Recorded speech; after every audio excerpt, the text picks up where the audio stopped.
When my son got married, I kept my mouth shut about the multi-million-dollar estate I inherited from my late wife.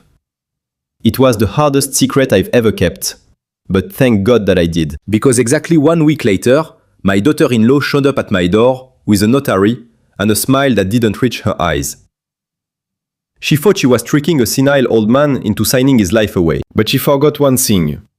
I spent 40 years reading land deeds for a living, and when I saw the fine print on that document, her smile faded faster than her fake tan. Right in the middle of a storm, before telling you how I used her own trap against her. Please press the like button and subscribe to the channel. It really helps this old surveyor share his story. Let me know in the comments where you are watching from and what time it is there right now. It was 8 AM on a Sunday, and the air inside my rented apartment smelled like stale toast and impending rain. I was sitting at my small laminate kitchen table, staring at a mug of black coffee. The coffee was the cheap kind you buy in a plastic tub for a few bucks, because when you live on a fixed income, you count every penny. Or at least, that is what I wanted everyone to believe. The truth was buried under the floorboards in a fireproof safe, but nobody needed to know that just yet. I was just Arthur Hayes, the retired land surveyor, who drove a rusted-out truck and wore flannel shirts that had seen better decades. The silence of my morning was shattered by a pounding on the door. It wasn't a polite knock. It was the kind of pounding that demands attention. The kind police officers or debt collectors make. My heart skipped a beat. Dragging my left leg just a little more than necessary, exaggerating the arthritis, I undid the deadbolt, and before I could even turn the handle, the door was pushed open from the outside. Valérie, my new daughter-in-law, blew into the room like a hurricane in designer heels. She was wearing a white pantsuit that probably cost more than my truck, and the scent of her expensive perfume instantly overpowered the smell of my cheap coffee. My son Brian followed her inside, looking embarrassed and tired. He was holding a tray of coffees from that expensive downtown chain, the ones with the green mermaid logo. "Good morning, Dad," Valérie announced, her voice entirely too loud for such a small space. "We brought you breakfast." She didn't wait for an invitation. She walked right past me, her heels clicking sharply against the linoleum floor. She inspected my apartment with a look of barely concealed disgust. Her eyes lingered on the peeling paint in the corner and the stack of old newspapers next to the recliner. I watched her nose wrinkle just a fraction. Brian closed the door behind him. "Hey Dad, sorry for dropping by so early. Valérie wanted to make sure we caught you before you went to church." "I don't go to church anymore, son," I said quietly, closing the door. "Not since your mother passed away." Right, Brian muttered, staring at his shoes. He walked over to my refrigerator and opened it without asking. He stared at the contents: a half-empty carton of milk, a block of cheese, and a few apples. "Dad, there is nothing in here," he said. His voice was tinged with that fake concern I had grown to hate. "How are you eating? You know you need fresh vegetables for your blood pressure." "I eat fine, Brian," I said, moving back to my table. "I eat what I can afford." Valérie, meanwhile, was busy rearranging my life. She dropped her designer bag on my counter and then did something that made my blood run cold. On the small side table by the window, I had set up a little shrine for my late wife, Catherine. It was simple. Just her favorite photo in a wooden frame, a vase of white flowers I picked myself, and a small ceramic angel she loved. It was the most sacred spot in my home. Valérie walked right up to it, still holding her venti caramel latte. And without even looking, she set the hot cup right next to Catherine's photo, dangerously close to the frame. She didn't even use a coaster, she just treated my wife's memorial like a coffee table. "So that," Valérie said, turning her back to the shrine and clapping her hands together, "we have great news. We have been so worried about your health coverage. State insurance is just garbage, isn't it? You deserve better." I stared at the ring of condensation forming on the wood right next to Catherine's smile. I wanted to scream. I wanted to grab that cup and throw it across the room, but I took a deep breath. I forced my hands to relax. I walked over slowly, my movements deliberate and shaky, and picked up her coffee cup.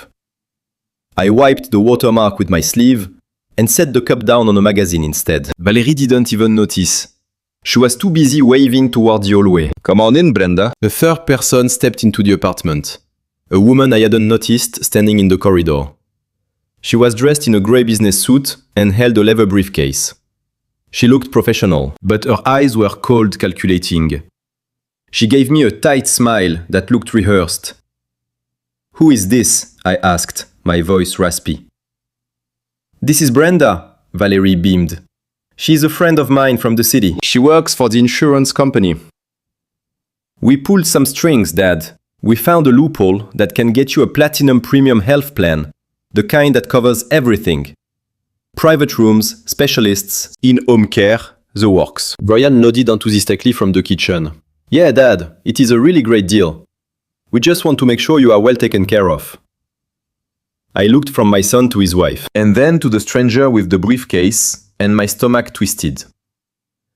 I spent 40 years surveying land in the mountains. I know how to read the terrain. I know how to spot a sinkhole covered by tall grass. And right now, everything about this situation screamed sinkhole. "That sounds expensive," I muttered, leaning against the counter. "I can't afford anything platinum, Valerie." "Oh, do not worry about that," Valerie waved her hand dismissively, her diamond rings catching the morning light. "We are going to take care of the premiums. It is our gift to you. You just need to sign the enrollment paperwork. Brenda has everything ready." Brenda stepped forward and placed a thick stack of documents on my sticky kitchen table. She uncapped a heavy, expensive pen and held it out to me. "Just a few standard forms, Mr. Hayes," Brenda said, her voice smooth as oil. "Sign where the sticky tabs are and we will handle the rest." I sat down in my creaky wooden chair. I looked at the papers. Valerie and Brian hovered over me, their shadows falling across the page, making it hard to read. They were too close. Their energy was too intense, almost frantic. I reached into my shirt pocket and patted it, pretending to look for something. "Oh, darn it," I mumbled. I left my reading glasses in the bedroom. My eyes are not what they used to be. "Oh, you don't need to read all the fine print, Dad," Valerie said quickly, placing a hand on my shoulder. Her grip was tight, painful. "It is just standard insurance jargon, routine stuff. Just sign on the X so we can get this processed. The office closes at noon on Sundays." I looked up at her. Her smile was frozen, but her eyes kept darting to the clock. She was in a rush. Why be in a rush for health insurance on a Sunday morning? I pulled the papers closer, squinting. I might not have had my glasses, but my fingers still had their touch. For 40 years, I handled legal documents, deeds, easements, land surveys. I know the feel of paper. Insurance forms are usually printed on cheap standard copy paper, thin and flimsy. My thumb rubbed the corner of the top page. It was thick, textured. It was 24-pound linen finish bond paper, the kind used for deeds, wills, and serious contracts, not insurance applications. I brought the paper closer to my face, faking blindness, but actually catching a glimpse of the text blocked by Valerie's manicured thumb. She was pressing down on the top of the page, hiding the header, but she had missed a spot. I saw the letters P-O-A, followed by the word durable. And on the second page, peeking out from underneath, I saw the words quitclaim deed. My heart hammered against my ribs like a trapped bird. This wasn't health insurance. This was a durable power of attorney, giving them total control over my finances. And the second document was a quitclaim deed designed to instantly transfer real estate ownership. They didn't know about the ranch. They thought they were stealing the rights to this rundown apartment, and maybe my small savings account. But if I signed this, giving them power of attorney, they would have access to everything, including the safe deposit box, including the deed to Diamond River Ranch. Without meaning to, they would steal an $18 million fortune and leave me to rot in a facility. I felt a wave of nausea. Brian, my own son, the boy I taught to fish, the boy I carried on my shoulders, was standing right there, watching his wife try to rob me blind. And he wasn't saying a damn thing. "Dad, just sign it," Brian said, his voice tight. "We have lunch reservations at 11. We need to get going." I needed to buy time. I needed to get them out of here without signing and without letting them know that I knew. I looked at the coffee cup in front of me. The cheap plastic mug full of cold black coffee. "I am so sorry," I stammered, my hand shaking violently. "I am just so overwhelmed. You two are so good to me." I reached for the pen Brenda was offering, but I made my hand spasm on purpose. I jerked my arm, hitting the coffee mug hard. The dark liquid exploded across the table. It splashed over the documents, soaking the heavy bond paper, turning the white pages brown and illegible. It dripped onto Brenda's suit and splattered across Valerie's white pants. "Oh my God!" Valerie shrieked, jumping back. She looked down at her stained pants and her face twisted into a mask of pure, unadulterated rage.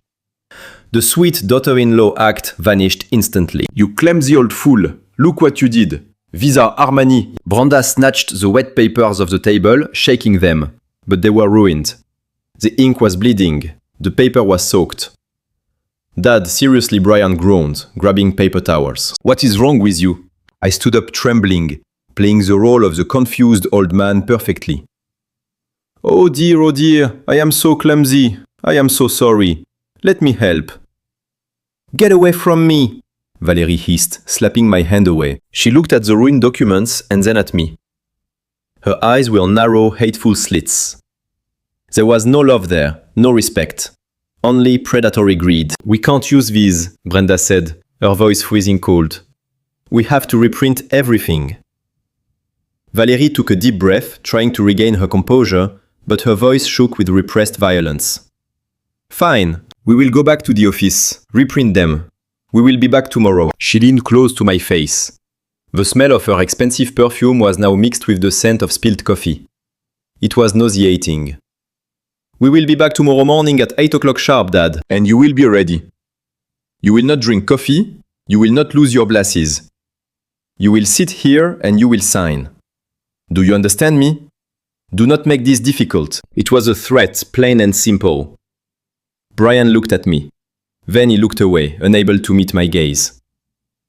"Come on, Val, let's go. We can get new papers." They turned and marched out of the apartment, leaving the door wide open.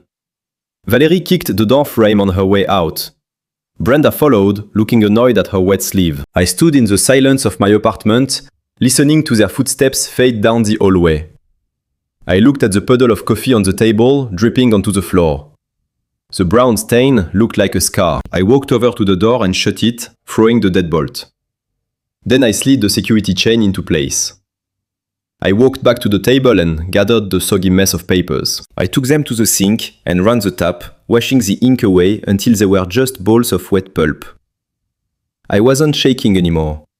My hands were steady, my mind was clear. They wanted my signature. They wanted control. They thought I was a helpless old man waiting to die. I looked at Catherine's photo. The watermark from Valerie's cup still there on the table. "You want a war?" I whispered to the empty room. I waited until the sound of their engine completely faded down the street before I allowed myself to breathe. The apartment was quiet again, but the air felt heavy with the lingering scent of their deception. I checked the deadbolt and the chain, double-checking it. I needed to be sure. I needed to look at the paperwork that proved I wasn't the helpless victim they thought I was. I went into the bedroom and knelt on the worn carpet next to my bed. My knees cracked, a reminder of 40 years, walking rugged terrain, drawing property lines. I pulled the rug back and pried up the loose floorboard I had cut years ago. Underneath, nestled between the joists, was a steel floor safe. It was fireproof, waterproof, and buried deep enough that a casual thief would never find it. I spun the dial. Left to 32, right to 15, left to 45. The combination was the date Catherine and I bought our first parcel of land. The mechanisms clicked into place with a satisfying sound, and the heavy door swung open. Inside lay the truth. My son and his wife were so desperate to find, yet knew nothing about. I pulled out the thick leather binder. The smell of old paper and leather filled the room, a much better scent than Valerie's cloying perfume. I opened it to the latest appraisal report, dated just 6 months ago. Diamond River Ranch. 2,500 acres of prime mountain grazing land, complete with water rights and mineral access. The final figure stared back at me in bold black ink. $18.4 million. I ran my finger over the number. It was a fortune, a life-changing amount of money. And it was all mine. Or rather, it was ours until Catherine passed away. I closed my eyes, remembering the last conversation we had in the hospital. Her hand had been so light in mine, her voice barely a whisper. "Arthur," she had said, promise me you won't tell Brian about the ranch. Not yet. He isn't ready. If he knows about the money, he will never learn to stand on his own 2 feet. He will just wait for us to die." I had promised her. I swore on my life. So when she passed, I put on the mask. I became the grieving widower living on a fixed income. I drove the rusted truck. I clipped coupons. I lived in this cramped apartment to show Brian that life requires hard work and sacrifice. I wanted him to step up to help me because he loved me, not because he wanted a payout. But my plan had gone spectacularly wrong. My poverty didn't inspire him to work harder. It made him see me as a burden, a liability. And worse, it made him see me as weak. I looked at the deed again. They didn't come here to help an old man. They came to strip a corpse. They thought I didn't have a dime, so they were going to leverage my credit, my name, whatever crumbs they could find to save themselves. I put the documents back into the safe and locked it.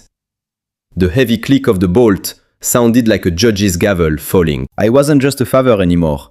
I was a landowner defending his territory, and trespassers were about to be prosecuted. I walked out to the parking lot and climbed into my '98 Ford truck. The engine coughed and sputtered before roaring to life. A sound that usually annoyed me, but today felt like a battle cry. It was rusted around the wheel wells and the upholstery was torn. But it was paid off, unlike the shiny luxury SUV my son drove. I pulled out onto the main road, heading toward the center of town. The drive gave me time to formulate my plan. I needed information, and I knew exactly where to get it. Valley Bank was a brick building on Main Street that had been there since the mining boom. I parked in the back, avoiding the cameras as much as possible, and walked in. The air conditioning hit me instantly cool and smelling like money. I adjusted my flannel shirt and took off my hat, holding it in my hands like a humble beggar. I needed to look the part. The worried old man. The father trying to do right by his boy. I scanned the lobby and saw Lisa at the loan desk. She was a sweet girl. I had known her since she was in pigtails, running around the grocery store where her mother worked. She waved at me with her genuine smile. "Hello, Mr. Hayes," she said cheerfully. "What brings you in today?"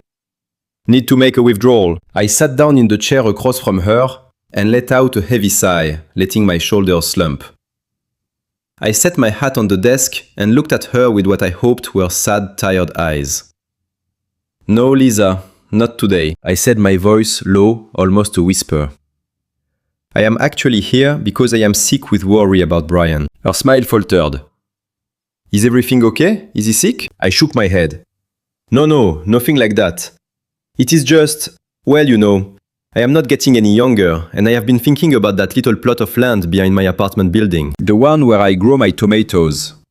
I was thinking it is time to put it in his name. You know, pass it on, while I am still here to see him enjoy it. That sounds like a lovely idea, Arthur, she said, leaning forward. It is. I agreed, but then I paused, looking around, as if I were afraid of being overheard. But Lisa, I have been hearing things. Rumors in town. You know how people talk. They say the economy is tough on young folks right now, and I am terrified.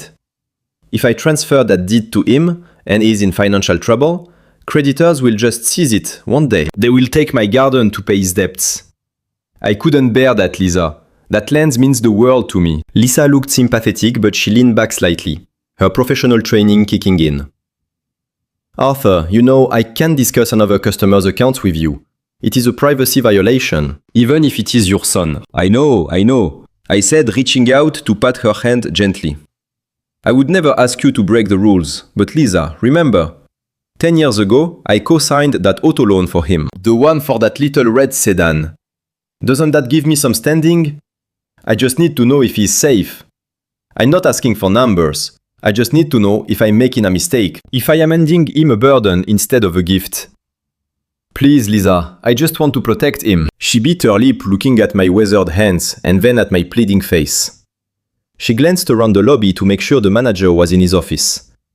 Then she turned back to her computer screen. I could see the internal struggle. She wanted to help. She knew I was a good man. Let me just check the general status, she whispered, typing Brian's name into the system. Just to see if there are any active liens that would affect a property transfer. She hit enter and her eyes scanned the screen quickly. I watched her face closely, waiting for the reflection of the truth, and then I saw it. Her jaw tightened slightly, and the color drained from her cheeks. She stopped typing and stared at the monitor, her eyes widening in genuine shock. She looked back at me, and the pity in her eyes was replaced by something else. Fear. Arthur, listen to me very carefully, Lisa whispered, leaning over the desk so far her forehead almost touched the plexiglass barrier. Do not transfer anything to him. Not a garden, not a used car, not even a toaster. Do you understand me? I stared at her, feeling a cold knot pull tight in my stomach. Why, Lisa? How bad is it? She glanced at the manager's office again. Then she turned the monitor slightly so I couldn't see it, but she could read it directly. He is underwater, Arthur. Deeply underwater. I am seeing $485,000 in unsecured debt. High interest personal loans, maxed out credit cards, and what looks like leveraged investment losses. And that is just the tip of the iceberg. I felt the blood drain from my face. $485,000. My son, who drove a luxury car and wore Italian suits, was $500,000 in the hole. But that is not the worst part. Lisa continued, her voice shaking slightly. I see a flag here, a notification sent 3 days ago. Arthur, they are in pre-foreclosure. They haven't paid their mortgage in 6 months. They have 15 days. 15 days to cure the default, or the bank proceeds to auction. The house is gone. I leaned back in the chair, feeling like I had been punched in the gut. The pieces of the puzzle fell into place with a sickening click. The urgency the Sunday morning visit. The rush to make me sign the power of attorney and the quitclaim deed. They didn't want to control my finances for fun. They were drowning. They were 15 days away from being homeless, from losing their status, their image, everything that mattered to Valerie. They needed a lifeline, and they had decided I was it. They were going to use my clean credit, my assets, whatever they could squeeze out of me to secure a bridge loan or a second mortgage to save their own skin. They weren't just robbing me, they were sacrificing me. They were willing to burn my life down just to keep their lights on for another month. Thank you, Lisa, I said, standing up. My legs feeling as heavy as lead. You might have just saved my life. I walked out of the bank and into the bright, harsh sunlight of the parking lot. The anger I felt earlier had cooled into something harder, something brittle, like iron left out in the frost. They were desperate, and desperate people make mistakes. They had shown me their end. Now I knew exactly why they were coming back tonight, and I knew exactly what I had to do. I didn't go straight home after the bank. The rage in my gut needed to go somewhere, and I needed ammunition. Information is like a land survey. You can't build a fence until you know exactly where the lines are drawn. I drove to the industrial side of town, to a nondescript brick building with a faded sign that read Samuel Miller, Private Investigations. Samuel was an old buddy from the service, a man who could find a needle in a haystack and then tell you who manufactured the needle. He was expecting me. His office smelled like cheap cigars and coffee that was even worse than mine. You were right, Arthur Samuel said, sliding a manila envelope across his card desk. It is worse than you thought. I opened the envelope. The photos spilled out like a deck of poisoned cards.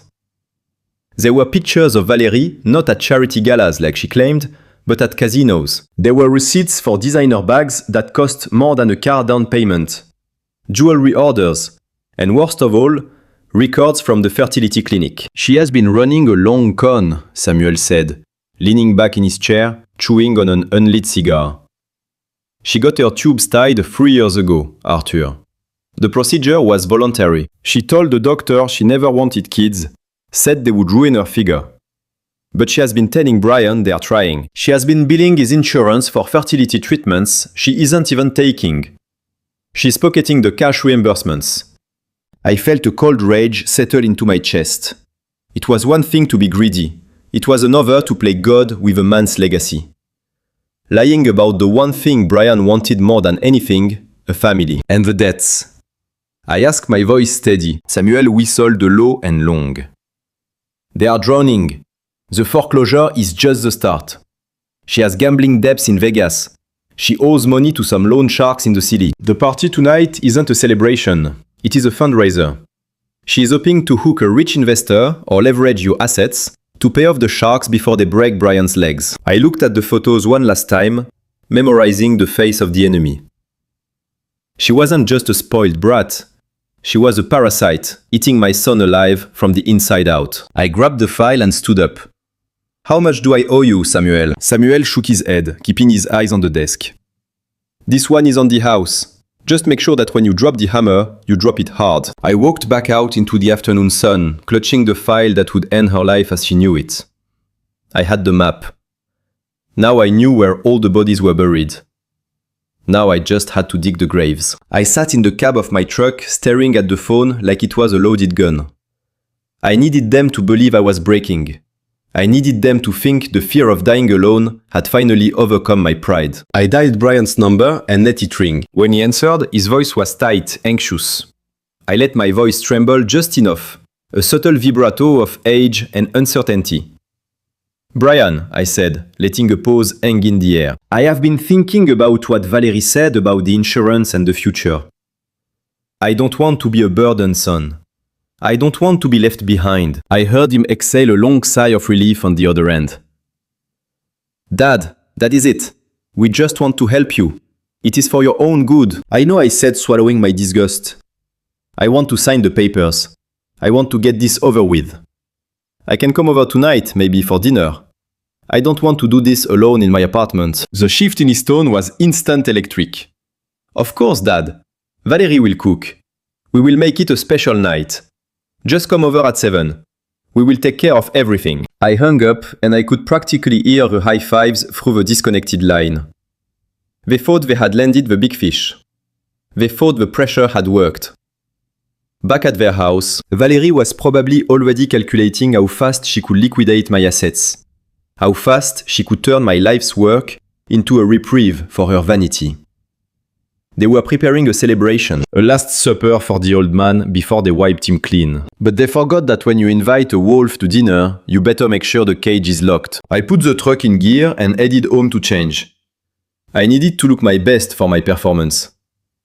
I drove my truck up the winding paved driveway of the house my down payment had held secure. The property was stunning. A sprawling two-story colonial with manicured edges and a fountain that I noticed was turned off. Probably to save on the electric bill. The house sat on a hill overlooking the town, a monument to success and stability. But tonight, it looked like a mausoleum. I rang the doorbell and waited, feeling the chill seep through the soles of my boots. The door opened, and there they were, the perfect couple. Valerie greeted me with a hug that felt like being squeezed by a boa constrictor. She smelled of lavender and desperation. "Welcome home, Dad," she cooed, ushering me inside. Brian stood behind her, forcing a smile that looked painful.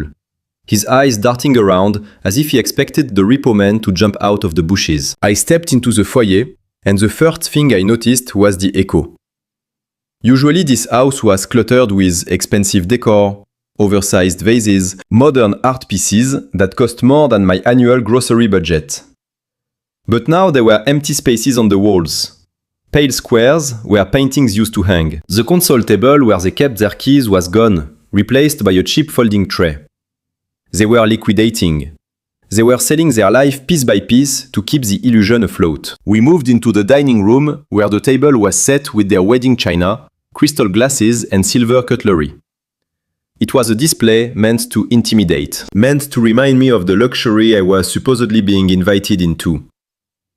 Valerie gestured for me to sit at the head of the table, a position of honor that felt more like the defendant's chair. "I made a special roast just for you, Dad," Valerie announced, placing a heavy ceramic dish in the center of the table.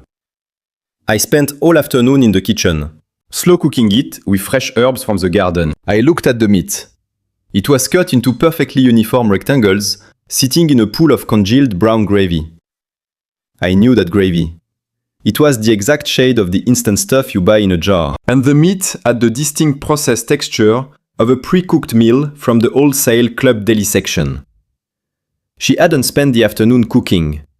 She had spent 5 minutes with the microwave. I put on my best senile smile and nodded. "It smells wonderful, Valérie," I said, my voice shaking slightly.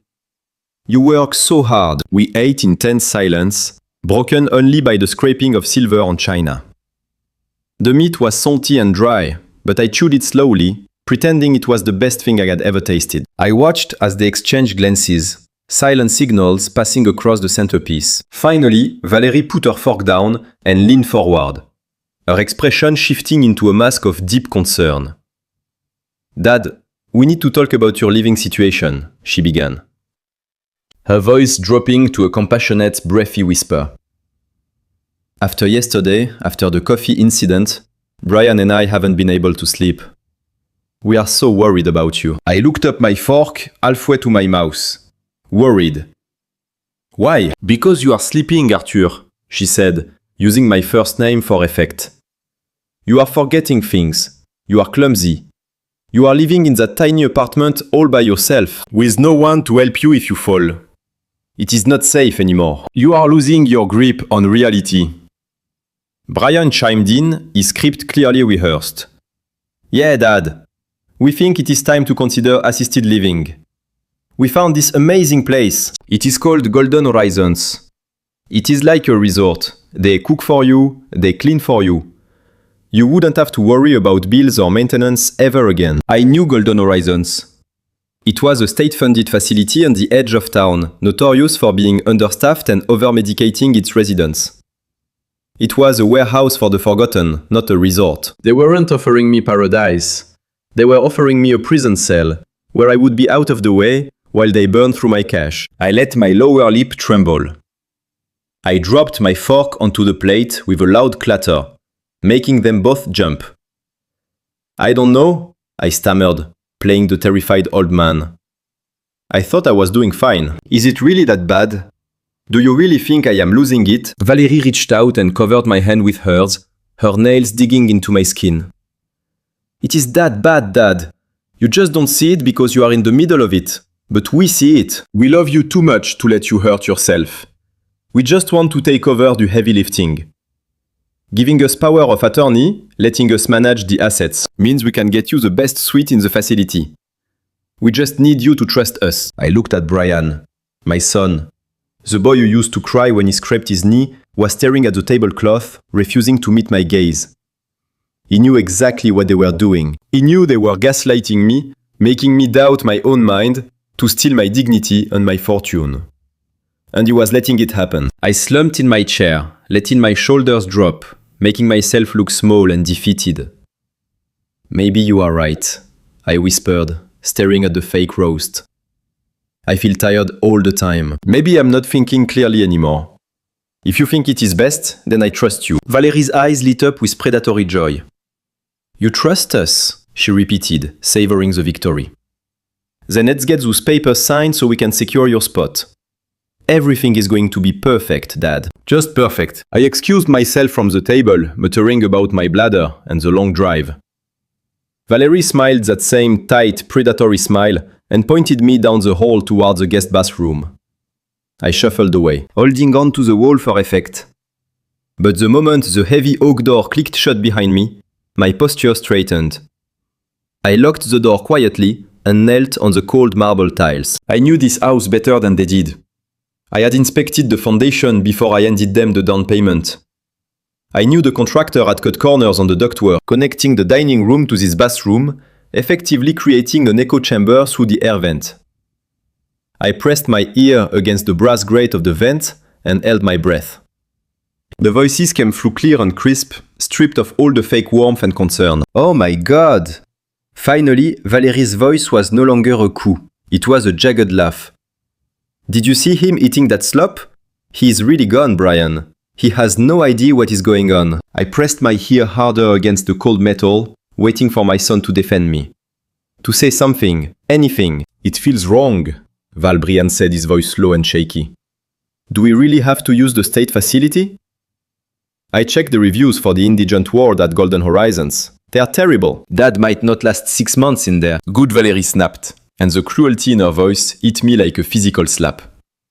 That is the point, Brian. We don't have money to waste on private care. Do you want to pay $4,000 a month for his comfort, or do you want to keep this house? We are drowning here. But he's my dad, Brian whimpered. And I am your wife, Valerie cut him off. Listen to me. We get the power of attorney tomorrow morning. We sign the quitclaim deed immediately. Then we take him to the facility, drop him off, and let the state handle the rest. Once his name is on the title for insurance, we can access his credit lines. We use his assets to cure the mortgage default, and with whatever is left, I am paying off the lease on the G-Wagon. The G-Wagon. My freedom, my dignity, and the remaining years of my life were being traded for a luxury SUV. I am not losing that car, Brian. Valerie continued, her voice rising in hysteria. I will not be the laughingstock of the country club, and we need a break after dealing with his smell and his complaining all week. We deserve a vacation. I was looking at flights to the Maldives. First class, once the equity loan clears. We are going to the Maldives, baby. And we are going to forget he ever existed. There was silence. A long pause where the fate of my soul hung in the balance. Then I heard Brian sigh, the sound of a man surrendering his spine. Okay, he whispered. Okay, Val. Just do it fast.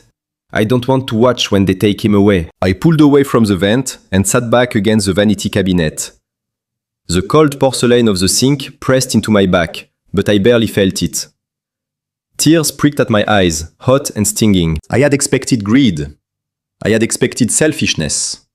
But this was pure malice. They weren't just planning to rob me. They were planning to discard me like trash to fund a beach vacation and a car payment. My son, the boy I had raised to be a man of honor, had just agreed to erase me for a plane ticket. I stood up and looked at myself in the mirror above the sink. The face staring back was old, weathered, and lined with grief. But the eyes were different. The confusion was gone. The sadness was hardening into something cold and sharp, like obsidian. They wanted the clueless old man. Fine. I would give them the clueless old man. I would play the part so perfectly, they would never see the knife coming. I turned on the faucet, letting the water run hard and cold. I splashed my face, washing away the sweat and the few tears that had escaped. I dried my hands on the plush guest towel, feeling the expensive fabric my money had paid for. I reached into my pocket and touched the small digital voice recorder I had turned on before walking into the house. It had captured every word, every threat, every admission of their conspiracy. It was enough to bury them. But I didn't just want to survive. I wanted to teach them a lesson that would leave a scar. I flushed the toilet purely for the sound effect and unlocked the door. I hunched my shoulders, practiced my tremor, and shuffled back down the hallway, walking toward my executioners with a smile on my face. I am ready, I thought. I am ready to sign your death warrant. Not mine. The next morning I woke up before the sun. I didn't reach for the flannel shirt with the frayed collar or the work boots with holes in the soles. Instead, I went to the back of the closet and unzipped a black garment bag that hadn't seen the light of day in 6 months. Inside was a charcoal grey bespoke suit tailored in London, perfectly fitted to my frame. I put it on, tying the silk tie with a precision my shaking hands from yesterday seemed to have miraculously forgotten. I looked in the cracked bathroom mirror, and Arthur, the poor confused old man, was gone. In his place was Arthur Hayes, the land baron. The man who stared down wolves in the dead of winter and won. I took a cab to the financial district, leaving the rusted truck behind. I needed to feel the power returning to my veins. The Paxson building pierced the skyline, a tower of glass and steel that screamed money. I walked through the revolving doors, and the shift in atmosphere was immediate. The security guard, who usually looked right through people as if they were glass, stood up straight and tipped his cap. Good morning, Mr. Hayes. Good to see you again, sir. I nodded, walking across the polished marble floor toward the private elevator bank. The receptionist, a sharp young woman named Sarah, stood up the moment she saw me. She didn't see a burden or a stain on her perfect office. She saw a valued client, a man of substance. Mr. Hayes, Mr. Pierce is waiting for you in the penthouse suite immediately. Can I get you anything? A coffee, sparkling water, perhaps? No thank you, Sarah, I said, smiling, genuine warmth returning to my face. It was such a stark contrast to the way I had been treated in my own son's house. Valerie had looked at me like a cockroach that needed to be squashed, while these strangers treated me with the dignity of a head of state. It wasn't just about the money, it was about respect, something my daughter-in-law knew absolutely nothing about. The elevator took me to the 45th floor in silence. The doors slid open, and there was Charles Pierce, waiting for me with his hand extended. He was a shark in a $5,000 suit, the kind of lawyer who ate people like Valerie for breakfast. But to me, he was a loyal protector. "Arthur, you look like yourself again," Charles said, shaking my hand firmly, his eyes scanning my suit with approval. "I trust the performance is over?" "The performance is over," Charles' chair replied, walking past him into his corner office overlooking the city below. "The war has begun, and I need you to draft a weapon for me." Charles sat behind his massive mahogany desk, his fingers flying across the keyboard with the precision of a concert pianist. He didn't need to ask me why I was doing this. He had been the one to help me set up Catherine's Legacy Trust years ago, and he knew exactly what kind of vultures my son and daughter-in-law were.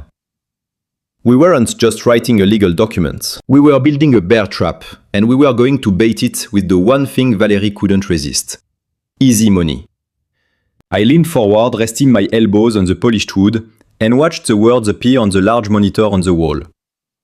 It looked like a standard durable power of attorney, the kind that gives an agent total control over a principal's finances. It listed everything: access to bank accounts, authority to sell real estate, the right to manage investments. To an untrained eye, or to a greedy eye blinded by avarice, it looked like the keys to the kingdom. It looked like total surrender. But then Charles scrolled down to page 14, section 12, paragraph B. The fiduciary solvency clause. This was the poison pill, the invisible tripwire that would blow their plan to pieces. The language was dense, intentionally complicated, woven with legal Latin and cross-references to federal banking regulations. It stated that, for the power of attorney to become active, the agent, which would be Brian, must first pass an automatic solvency check.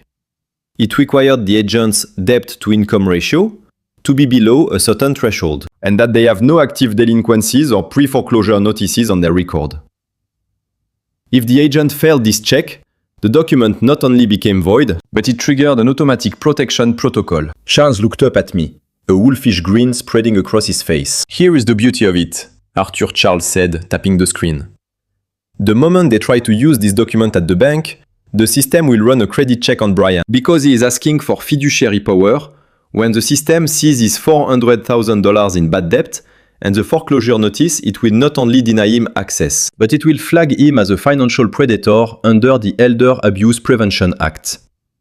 The bank is federally mandated to freeze all accounts linked to the attempt to protect the senior citizen." I nodded slowly, visualizing the moment. It was brilliant. They would walk into the bank, thinking they were about to withdraw millions, and instead, they would be locking themselves out of their own lives.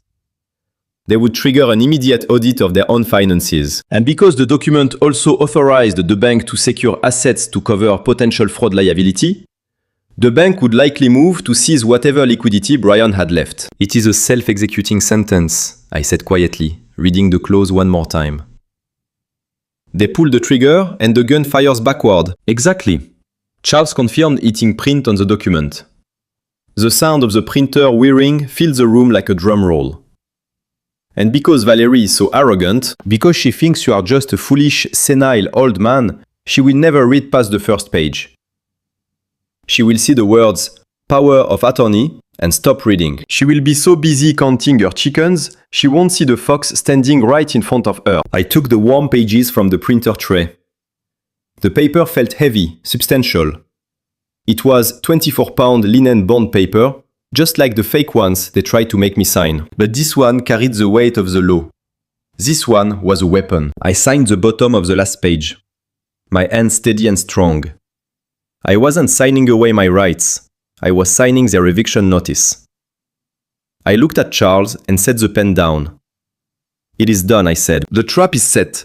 Now I just have to wait for them to step in it. Charles pressed his official notary seal into the document, marking the paper with the embossed emblem of the state. It was done. The trap was armed and ready to spring. He slid the document into a crisp manila envelope and handed it to me. His expression was grave but satisfied. This wasn't just paperwork anymore. It was a tactical nuke. My team is on standby, Arthur Charles said, leaning back in his leather chair and stippling his fingers. We have set up a digital alert on your accounts and on Brian's credit profile. The second they walk into a bank or try to file this with the county clerk, our system will trip.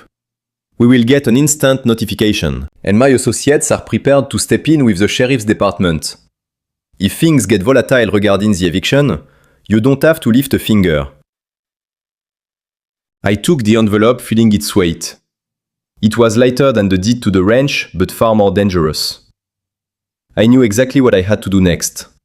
I had to go back to my apartment. Take off this expensive suit and put my old rags back on.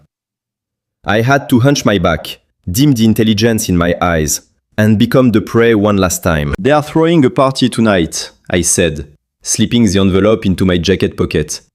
A housewarming party for a house they are about to lose. They want me to sign it in front of an audience, so it is harder for me to back out. Charles let out a dry chuckle, a sound devoid of humor. Then let's give them a show. Just remember the moment that ink touches the paper, the clock starts ticking. I nodded, walking towards the door. I was leaving the sanctuary of the skyscraper, returning to the battlefield. I checked my watch. It was almost noon. The party started at 5. I had 5 hours to prepare for the performance of my life. 5 hours before I destroyed my son's life to save him from himself. Before putting on the suit, before transforming into the executioner, I had one stop to make. The cemetery was quiet, the grass a vibrant green against the grey stones. I walked up the hill along the familiar path, my boots crunching on the gravel walkway, until I reached the low granite marker under the old oak tree. Catherine Hayes, beloved wife and mother. I knelt down, ignoring the ache in my joints, and brushed a few fallen leaves of her name. The stone was cold under my hand, but I felt a warmth radiating from the memories. I am breaking our promise, Kat. I whispered to the wind, asking for forgiveness. I know, I said I would protect him. I know I said I would keep him safe from the harsh truths of the world. But I realized something today. Protecting him has only made him weak. I looked at the date on the headstone. It had been 5 years.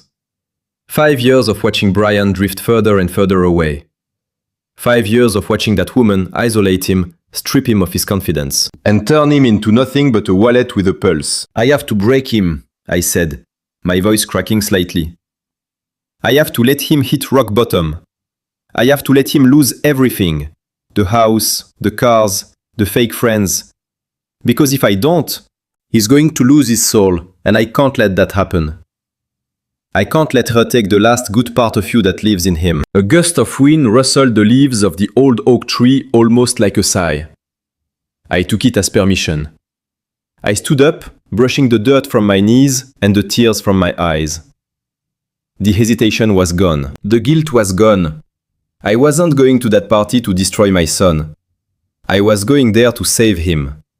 And God help anyone who stood in my way. I parked my rusty old truck right in the middle of the driveway, blocking a gleaming white Porsche that probably cost more than my entire apartment building. It felt petty but satisfying, like leaving a muddy boot print on a pristine white rug. The bass from the music thumped against the windows, vibrating the glass. I took a deep breath, clutching the yellow envelope to my chest like a shield, and walked up the steps. This wasn't a housewarming party. It was a stage, and I was the prop. I opened the door and walked into a wall of noise and expensive perfume. There were at least 30 people inside, a sea of perfect teeth and designer clothes. It was Valerie's crowd. Influencers, wannabe socialites, people whose net worth was measured in internet likes rather than actual assets. They stood in clusters, holding champagne flutes, laughing too loudly, trying too hard to look like they belonged in a fashion magazine. Valerie spotted me immediately. She was wearing a gold sequin dress that caught the light like a disco ball, making her the center of attention wherever she moved. She broke away from a group of women and rushed toward me. Her face was flushed with excitement, and probably a little too much wine. "Dad, you made it!" she squealed, grabbing my arm. Her grip was tight, possessive. She didn't ask how I was. She didn't offer me a drink. She just wanted to parade me around like a prize pony she was about to sell at auction. She dragged me to the center of the room, her heels clicking sharply on the hardwood floor. Everyone, listen up!" she yelled over the music, raising her glass towards the DJ. A kid in the corner with a laptop turned the volume down. The room fell silent. 30 pairs of eyes turned to stare at the old man in the flannel shirt, standing on the expensive rug, looking out of place and confused. "This is my father-in-law, Arthur," Valerie announced, her voice dripping with fake sugary affection. "He is the sweetest man, really. Today is a very special day for our family. Arthur has decided to let Brian and me handle his estate planning, so he can finally relax and stop worrying about the details." A wave of polite applause rippled through the room. I looked at Brian. He was standing by the bar, nursing a drink, looking pale and sweaty. He knew the truth. He knew the house was 15 days from foreclosure. He knew this party was a sham, paid for with credit cards that were about to bounce. But he smiled weakly and raised his glass. A coward to the bitter end. Valerie leaned in close to her friends. A group of women who looked like carbon copies of her. "It is going to be such a relief," I heard her whisper loud enough for half the room to hear. "We are going to consolidate everything. Brian and I are going to manage the investments properly. We will finally have the capital to do those renovations we wanted. You know, maybe put in that infinity pool next summer we have been talking about." She was spending money she didn't have, banking on a fortune that didn't exist. She thought she was about to rob me blind right under my nose. One of her friends, a blonde woman wearing too much makeup, looked at me with condescending pity. "That is so generous of him," she said.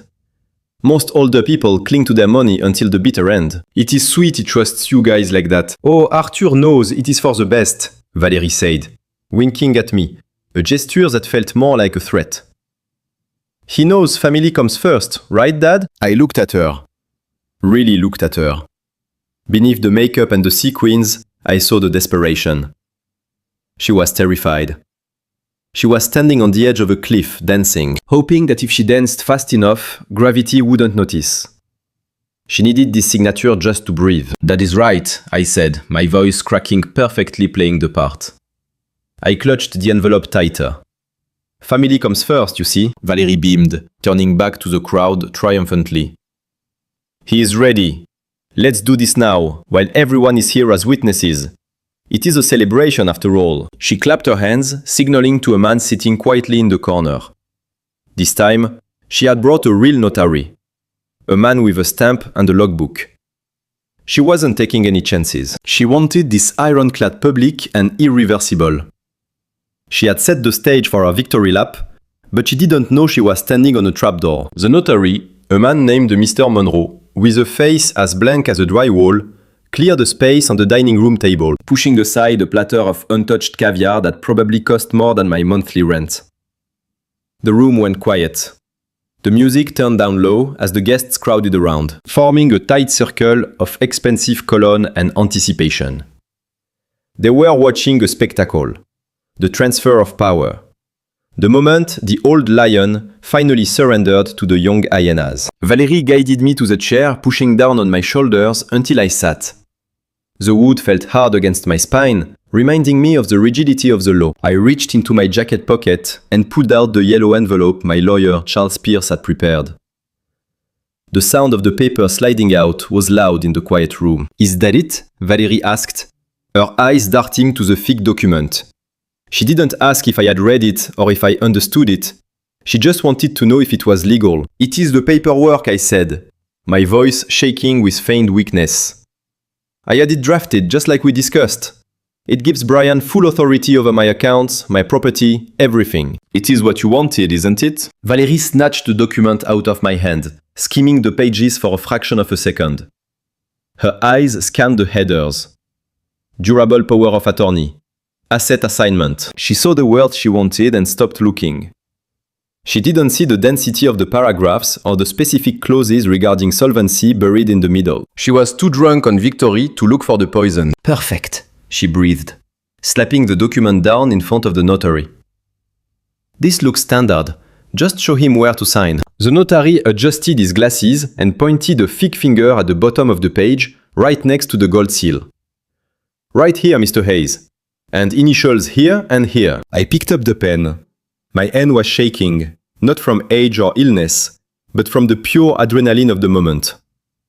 This was it, the point of no return. I looked at Brian one last time, giving him one final chance to be the man I raised, to step in and stop this madness. Are you sure about this, son? I asked, my voice barely a whisper. Once I sign this, there is no going back. Everything changes. Brian looked at the floor, then at his wife, then at the guests watching him. He swallowed hard, his Adam's apple bobbing nervously. Yes, Dad, he said, his voice cracking. He didn't look at me. Just sign it. It is for everyone's good. That was all I needed to hear. The last thread of hope snapped. I lowered the pen to the paper. The tip scratched against the fiber, making a sound like a match striking. I signed my name, Arthur Hayes.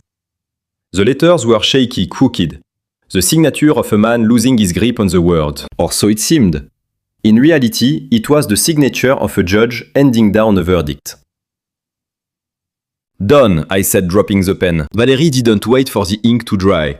She grabbed the document, clutching it to her chest like it was a winning lottery ticket.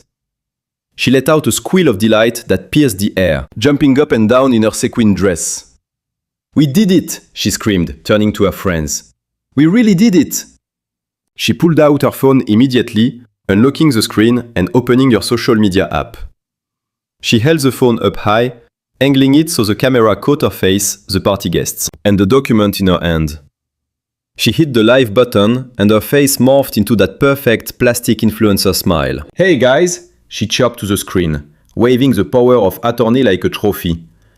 Guess who just secured the bag? We are officially in charge of the estate. Big things coming to this house. Renovation. Trips, the whole package. My father-in-law just signed everything over to us. Best housewarming gift ever. She laughed, and the guests cheered, raising their glasses in a toast to her greed. She spun around, capturing the room, showing off a victory to the internet, completely unaware that the document she was flaunting was actually a digital trigger. I sat in the chair, watching her, feeling a grim, cold satisfaction. She was broadcasting her own demise. The moment the notary's stamp hit the paper, my lawyer Charles Pierce's system had received the alert. The electronic filing had begun. The credit checks were running. The trap had just snapped shut on her leg, and she was too busy dancing to feel the teeth sinking in. I walked out into the cool night air, leaving the house which was no longer a home, but a crime scene of financial ruin. The luxury SUV was gone, dragged away into the dark like a dead beetle. The guests had scattered like cockroaches when the lights turned on, leaving behind half-empty glasses and the heavy scent of shame. Inside, I could hear Valérie screaming, a high-pitched wail of disbelief echoing through the open door. You ruined everything, she shrieked, her voice cracking with hysteria. You planned this, you old snake. I climbed into my Ford F-150 and turned the key. The roar of the engine drowned out her accusations. I put it in gear and drove away, not looking back at the Mac mansion that was 15 days away from a foreclosure auction. I had fired the first shot and it had been a direct hit. But as I drove through the quiet suburban streets, I knew this wasn't the end. Desperation makes people do crazy things. Valérie and Brian were cornered animals now. They had no money, no credit, no car, and soon no home. They had lost their status, their friends, and their dignity in the span of 20 minutes. They would be looking for a lifeline. Any lifeline. And in their minds, there was only one asset left. The phantom land in the northern mountains. They didn't know about the lodge or the millions. They only knew Catherine had left me some property somewhere. They probably imagined a few scrubby acres, maybe an old homesteader's cabin. Something they could flip fast and cheap to a developer for 50 or 60 grand. Just enough to pay the mortgage arrears and get the car back. Just enough to buy themselves another month of pretending. I knew they would come for me.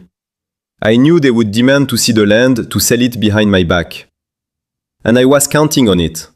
Because the final lesson couldn't be taught in a bank or a lawyer's office. It had to be taught on the land itself. Out where the wind blows cold and the mountains don't care about your Instagram followers. The silence of the night wasn't peaceful. It was a calm down. I sat in my recliner in the dark, listening to the clock on the wall tick away the seconds, knowing that the trap I had triggered at the party was dismantling my son's life piece by piece. Right now, I knew they would come. The foreclosure notice and the frozen accounts left them with zero options. And desperate people always return to the well they think they can drain. At exactly 3:14 a.m., the headlights of a car swept across my living room window, followed by the screech of brakes and the slamming of doors. I didn't get up. I waited. The pounding on my door moments later was frantic, terrified. The sound of people fleeing a fire. I opened the door and the sight that greeted me was a masterpiece of self-destruction. Valerie was still wearing her gold sequin dress from the party, but one strap was broken, and her mascara was running down her cheeks in black rivulets. Brian looked like a ghost. His face pale and his bloodshot eyes darting around the hallway. But they weren't alone.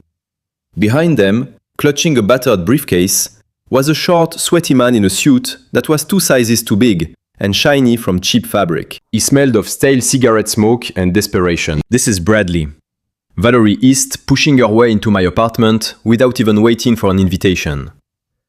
"He is my lawyer, and he says what you did is illegal. You can't freeze our accounts. You can't lock us out of our own money, Mr. Hayes." The lawyer stepped forward, trying to summon some authority, but failing miserably.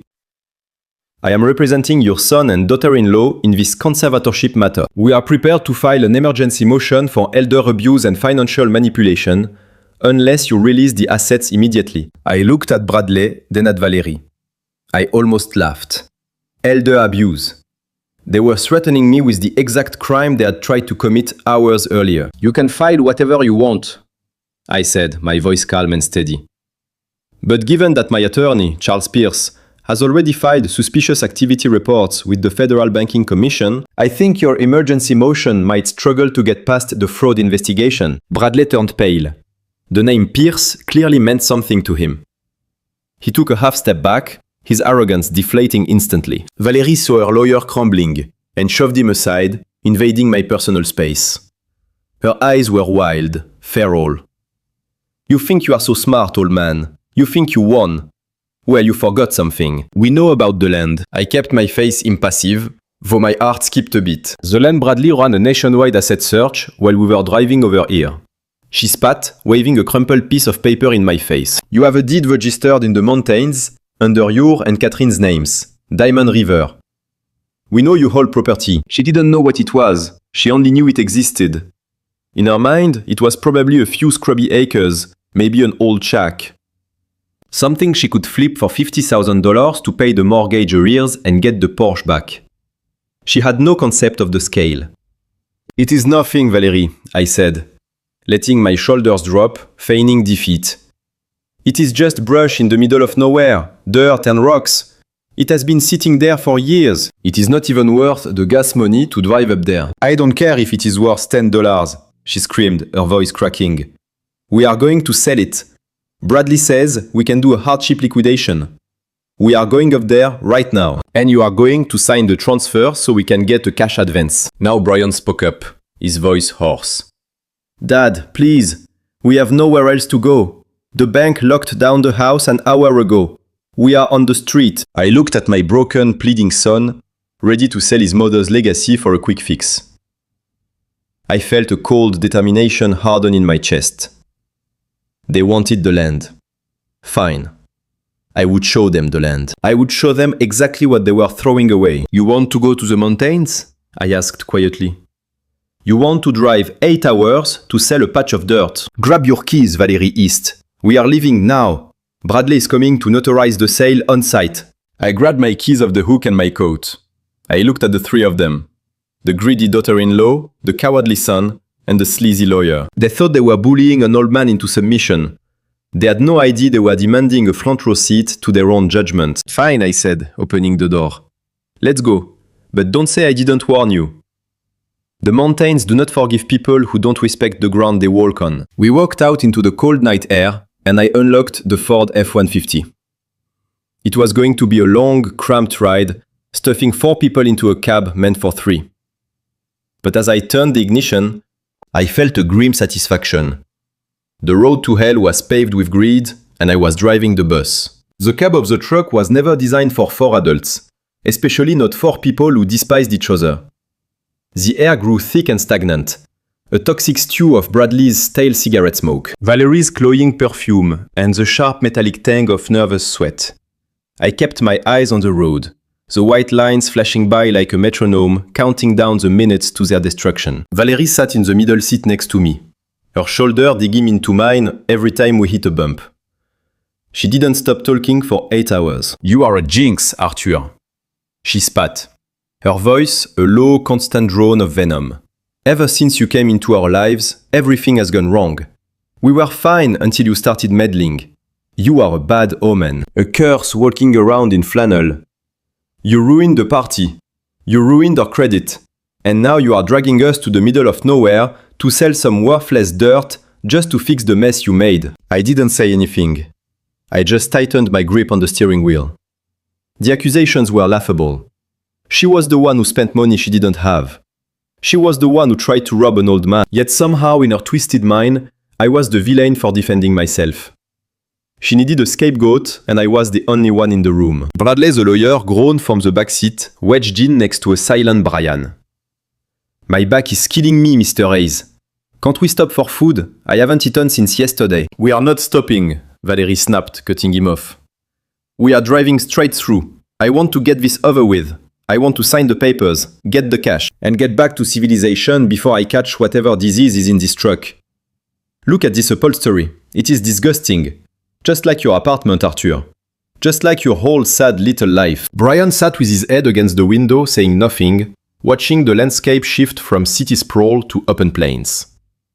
He looked like a man on his way to the gallows, resigned and defeated. He didn't defend me. He didn't tell his wife to shut up. He just let her pour poison into the air, accepting it as the price of admission. I turned the radio up just a fraction, letting the static of an old country station fill the gaps in Valerie's tirade. She slapped the dashboard, turning it off. Do not ignore me, old man, she hissed. You owe us. You owe us for the stress, for the embarrassment, for the house. You are going to sign that land over, and then you are going to disappear. You are going to go to that state home, and you are going to stay there. I stared at the horizon where the jagged peaks of the Rocky Mountains were just beginning to cut into the sky. We were getting close. I knew every curve of this road, every fence post, every tree. I was driving them to the promised land, but they were too busy looking at the mud on their shoes to notice the mountains. Keep talking, Valerie, I thought. Keep digging that hole. The deeper you go, the harder it will be to climb out when the dirt starts falling. Around the 5th hour of the drive, the tension in the truck was thick enough to choke a horse. We were crossing the border into the mountains, the vast, empty plains stretching out under a sky that looked like bruised iron. The lawyer was complaining about his blood sugar, and Valerie was complaining that her legs were cramping in the confined space. Pull over, she ordered, kicking the back of my seat. Pull over at that diner. I need an oat milk latte and a bathroom that doesn't smell like diesel. I pulled into a dusty truck stop, the neon sign buzzing ominously overhead. Inside, it was a place for working men. Truckers with grease under their nails and cowboys with dust on their boots. When we walked in, the silence was immediate. We looked like a circus act. Valerie in her torn sequin dress, Brian in his stained suit, and me in my flannel, looking like the only one who belonged there. We sat at a booth with cracked red vinyl. A waitress named Dora, with a crooked name tag and tired eyes, walked over with a pot of coffee. What can I get for you folks? She asked. Her voice raspy from years of second-hand smoke. Valerie looked at her with pure disdain. Do you have oat milk or almond milk? At least tell me you have soy. Dora blinked, looking confused. Honey, we have cow's milk and we have creamer. Valerie let out a loud, dramatic sigh. Of course you do. How horrific. Just get me a bottle of water. Not from the tap. I don't want to catch whatever is in the pipes out here. I saw Dora flinch. I saw the hurt flash in her tired eyes. She was working a double shift, trying to make ends meet, and this princess was treating her like something she stepped on in the street. I will take a coffee, Dora, I said, smiling warmly. And a slice of that cherry pie if it is fresh. And get my son a burger. He looks like he needs real food. When Dora walked away, Valerie leaned across the table, her voice a venomous hiss. Why are you being nice to her? She is a nobody, Arthur. Just like you. A loser stuck in the middle of nowhere, serving slop to truck drivers. She is working for a living, Valerie, I said quietly, looking her dead in the eyes. Which is more than I can say for you. She opened her mouth to snap back, but stopped when she saw the look on my face. It was the first time in the car she had actually looked at me, and for a second she saw something dangerous. But then her arrogance took over again, and she rolled her eyes, turning back to her phone, frantically refreshing the signal bars, waiting for a connection to the world she was desperate to return to. She didn't realize that the further we drove, the more irrelevant that world became. The tires of the truck crunched over the transition from the county highway to the private access road, and the sound instantly shifted from the hum of asphalt to the solid, reassuring rumble of high-grade pavement. Valerie stopped mid-sentence, her complaint about the lack of cell service dying in her throat. As the landscape changed around us, the scrog and dusty plains gave way to manicured fence lines.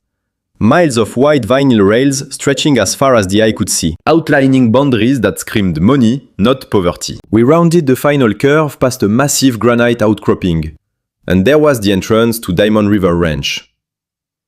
It wasn't a rusted cattle guard or a broken wooden gate. It was a monument. 2 30-foot river stone towers supported a massive hand-wrought iron archway. In the center of the arch, gleaming in the afternoon sun, were the letters DR intertwined with a stylized mountain peak. Below it, in bronze lettering that cost more than Valerie's entire wardrobe, were the words Diamond River Ranch, established 1974. The silence inside the cab was absolute, heavy and suffocating. Bradley the lawyer let out a small whimper. The kind of sound a small animal makes when it realizes it has wandered into a predator's den. Brian leaned forward, his forehead pressing against the dirty glass, his eyes wide, with a mix of confusion and awe. But it was Valerie who reacted most violently. She let out a ragged breath that sounded like she had been punched in the stomach. Her phone, which she had been using to frantically search for real estate agents, slipped from her fingers and fell to the floorboard without her even noticing. What is this? She whispered, her voice shaking, not with anger this time, but with a terrifying reverence. Is this the land? I didn't answer. I just drove the truck up to the security kiosk. A small building made of the same river stone as the gate, with tinted bulletproof glass windows. A man in a crisp tan uniform stepped out. He wasn't a farmhand. He was private security, armed and professional. He looked at the battered Ford F-150, and for a second, I saw his hand drift toward his belt, thinking we were trespassers. Then he saw me behind the wheel. His posture straightened immediately. He walked quickly to the driver's side window, and I rolled it down. The mountain air rushed in crisp and smelling of pine and sage. Good afternoon, Mr. Hayes, the guard said, touching the brim of his hat with genuine respect. We weren't expecting you, sir. The system didn't show a scheduled arrival. Welcome home. I nodded, letting the words hang in the air for my passengers to digest. Thank you, James. I brought some guests. We are heading up to the main lodge. Call ahead and let the staff know. Yes, sir. Right away, sir. James pressed a button inside the kiosk, and the massive iron gates swung open, smoothly gliding silently on well-oiled hinges, inviting us into the kingdom. I rolled the window up and drove through. The truck's tires hummed on the smooth black asphalt of the private drive which wound its way through emerald green pastures. On both sides of the road, hundreds of Black Angus cattle grazed, their coats shining like oil in the sun. These weren't stray cows. This was prize-winning livestock worth thousands a head, and there were acres of them. As we pushed deeper into the property, the sheer scale of it really began to hit them. We passed the breeding stables, massive structures with heated floors and automated feeding systems. We passed the fleet of tractors and combines lined up like soldiers ready for war. I saw a white pickup heading toward us down the lane. It had the ranch logo on the door. The driver flashed his lights and pulled across, blocking our path. I stopped and rolled down the window. It was Ben, the ranch foreman. A man made of rawhide and granite who had run Diamond River for me ever since Catherine got sick. Ben stepped out of his truck, his eyes hidden behind aviator sunglasses. He walked up to my window, ignoring the three gaping faces in the cab, and extended a hand the size of a baseball mitt. "Boss," he said, his voice like grinding gravel. "Good to have you back. The herd looks good. We moved the steer to the north pasture yesterday, just like you ordered." Valérie leaned over me, shoving her face towards the window. "Who is this? Is this the help? Hey you, listen to me. We are going to need you to open up the main house immediately and get someone to carry our bags." Ben didn't even look at her. He didn't blink. He just kept his eyes locked on mine, waiting for my command. To him she was nothing but noise. Wind in the trees. "Ignore the static," Ben, I said, gripping his hand firmly. "We are heading up to the lodge." "It is all prepped, ready and waiting, boss," Ben said, taking a step back and tipping his hat. "Give the word, and we will take out the trash when you are done." He knew. He always knew. Ben had been with me through the bad years, and he knew exactly what kind of woman Valérie was. He wasn't talking about garbage bags. He was talking about my passengers. I drove on, leaving Ben standing guard in the road, watching our dust. Valérie leaned back in her seat, a smug smile returning to her face. "See," she said, "the help knows who is in charge. He is afraid of us." I almost laughed. She thought Ben was afraid. She had no idea that the only reason she wasn't walking back to the highway right now was because I had given the order. She was walking into the lion's den, thinking she was the tamer, but she was just the steak. I looked at Valérie in the rearview mirror. The transformation was instantaneous and horrifying. The exhaustion vanished. The fear evaporated. The look of disgust she had worn for the last 8 hours was wiped away, replaced by a hunger so raw it was almost hard to look at. She was staring out the window, counting, evaluating, calculating. She turned to me, and for the first time in years, she smiled. It wasn't the fake influencer smile she used for photos. It was the genuine smile of a predator who just realized the prey is much fatter than she thought. She reached out and touched my shoulder, her fingers digging into the flannel shirt she had mocked hours ago. "Oh, Dad," she breathed, her voice dropping an octave into a sultry, manipulative purr. "You naughty old man. You have been hiding things from us, haven't you? You sat in that tiny apartment pretending to be poor while you had all this." I kept my eyes on the road, ignoring her hand. I wanted to vomit, but I forced myself to remain deadpan.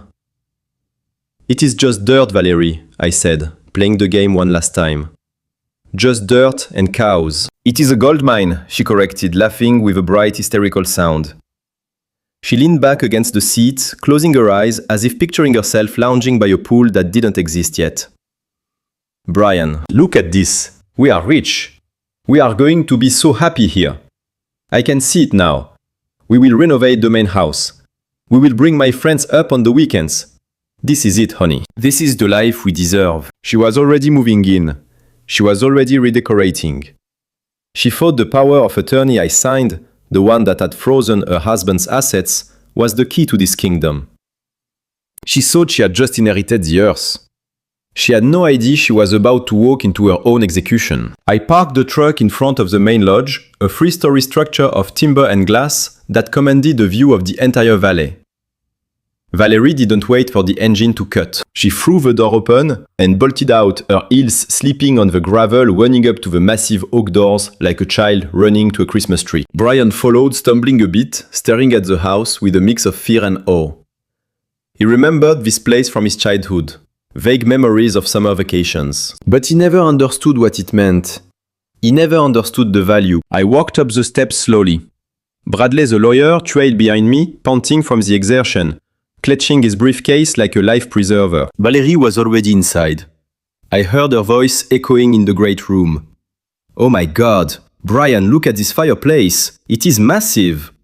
Though we need to get rid of these antlers. They are so tacky. We will put a modern art piece here, something abstract. And the furniture has to go. We need Italian leather. White leather to brighten the place up. I stepped into the room. The great room was magnificent. A cathedral of wood and stone, with a fire roaring in the hearth, warming air that smelled of cedar and old money. Standing in front of the fire, warming his hands, was Charles Pierce. He looked crisp, rested, and flawless in his suit. A stark contrast to the four of us, who looked like we had been dragged through a briar patch. Valerie stopped dead in her tracks, pointing a manicured finger at him. "Who is this?" she demanded, turning to me.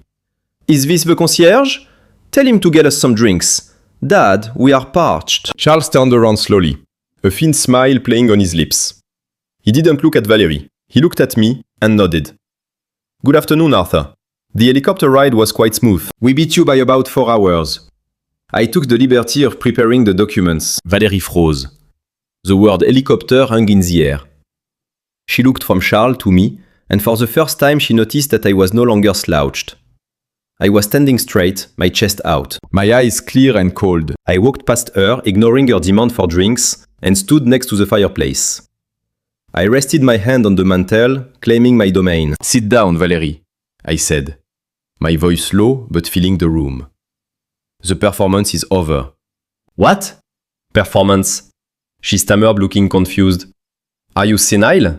You need us." "Sit down," I thundered, and the force of my voice made her jump. She collapsed onto the leather sofa she had just threatened to throw out, pulling Brian down next to her.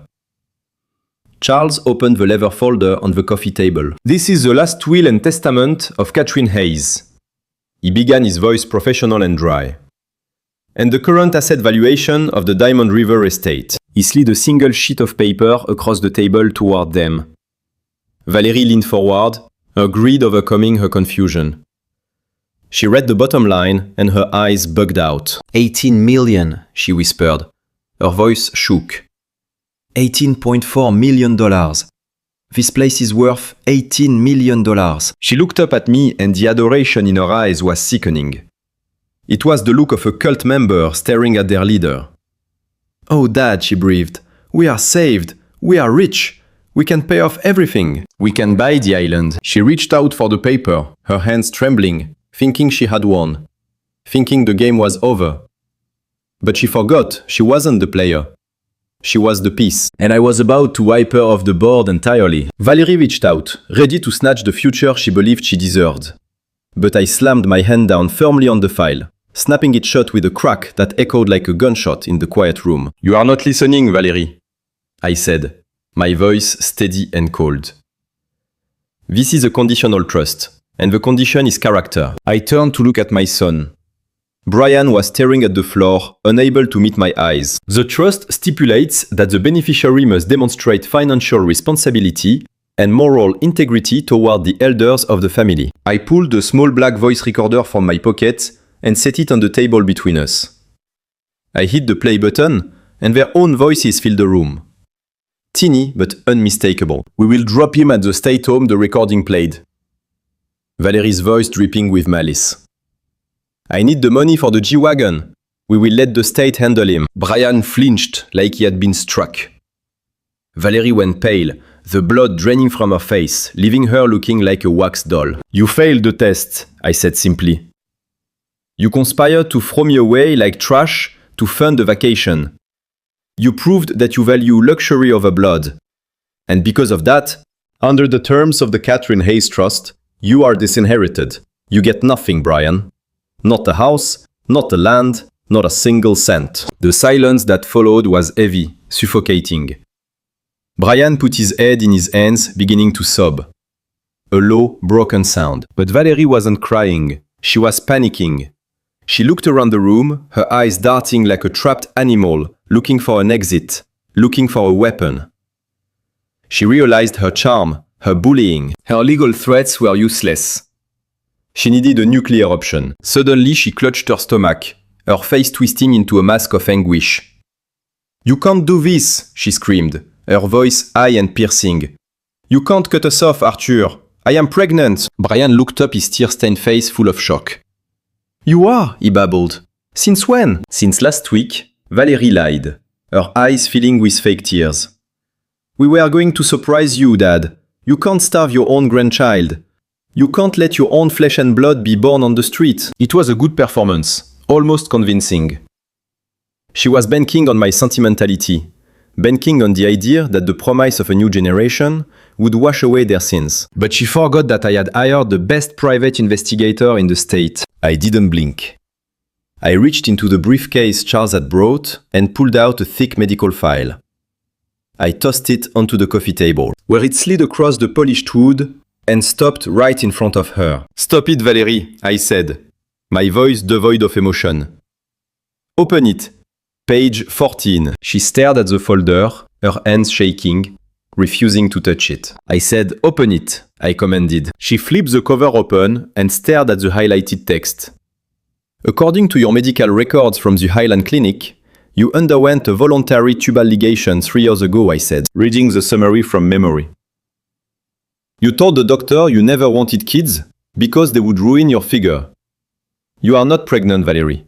You have never been pregnant, and you made sure you never would be." The lie hung in the air, shattered into a million pieces. Brian stood up slowly, staring at his wife as if seeing her for the very first time. The horror was dawning on his face. She hadn't just lied to me, she had lied to him. About his future, about a family. Valerie stood frozen, her mouth opening and closing like a fish out of water. No words coming out. The game was over, and she had lost everything. The silence in the great room was shattered not by an apology, but by the wail of sirens cutting through the crisp mountain air. Valerie ran to the floor-to-ceiling window, her heels clicking frantically on the hardwood. But there was nowhere to run. 2 county sheriff's deputies walked through the open front doors, their faces grim and professional. I had known Sheriff Monroe for 20 years, and he didn't take fraud in his jurisdiction lightly. "You are under arrest for attempted insurance fraud, forgery, and identity theft," he announced, his voice booming off the vaulted ceiling. "Regarding the documents you attempted to file yesterday, the bank flagged the transaction, and Mr. Hayes provided the original documents proving the forgery." Valerie screamed, kicking and scratching as they put her in handcuffs, trying to blame everyone but herself, screaming that it was a setup, that I was the criminal. But as they dragged her out through the heavy oak doors that slammed shut behind her, the house finally felt clean. The toxicity was gone, leaving only the smell of wood smoke and regret. I turned back to Brian. He was standing alone in the middle of the room, stripped of his wife, his house, and his dignity. He looked small. He looked like the boy I used to know, before the city and the greed broke him. He looked at me, waiting for the check, waiting for the rescue, waiting for me to fix it. Just like I always did. I walked to the utility closet and came back not with a checkbook but with a shovel. It was old, the handle worn smooth by my own hands over decades of labor. I tossed it to him. He caught it instinctively, the wood smacking against his palms. "You have 2 choices, son," I said quietly, my voice hard but not without love. "You can walk down that driveway and find your own way back to the city, or you can use that. The stables need mucking. Pay is $10 an hour, and you sleep in the bunkhouse with the hens. It is hard work. It smells bad. But it is honest work." Brian looked at the shovel, then at the door where his wife had just been taken away. He looked at his soft, uncalloused hands. Then he looked at me, tears streaming down his face. He took a deep breath and gripped the handle tight, his knuckles turning white. "Which stable do I start with, Dad?" he whispered. I pointed toward the barn. "Start with the big one," I said. And Brian, earn it. The sun began to dip behind the jagged peaks of the Rocky Mountains, painting the sky in bruises of purple and gold. I sat in my old rocking chair on the wraparound porch, the wood creaking softly beneath me, a rhythm I had missed for entirely too long. I held a glass of Catherine's favorite bourbon in my hand, the amber liquid catching the dying light. It was the smoothest drink I'd ever had. Not because of the vintage, but because of the peace that came with it. Down below near the barn, I could see a lone figure pushing a heavy wheelbarrow through the dusk. It was Brian. He was exhausted, covered in dirt, and sweating for the first time in his life. But he was still there. He hadn't run. He was learning the weight of $1 and the value of a day spent earning it. I took a slow sip, feeling the warmth spread through my chest. The phone inside rang. Probably Charles Pierce with news about the sentencing. But I let it ring. The world could wait. Family is blood, but respect is something that has to be earned. I kept the ranch today, but more importantly, I saved my son from a monster. We often think protecting our kids means shielding them from hardship. But sometimes, true protection looks like letting them hit rock bottom, so they can find their own footing. If I had given Brian everything he wanted, he would have lost his soul too. Greed is contagious. True love isn't about writing checks to cover mistakes. It is about teaching values, even when it breaks your heart to do it. A legacy isn't just about the land or the money in the bank. It is about the integrity you leave behind and the strength of character you build. If you agree that respect is earned and not given, hit the like button and share this story with someone who needs to hear it. Don't forget to subscribe for more stories from the ranch. I will see you next time.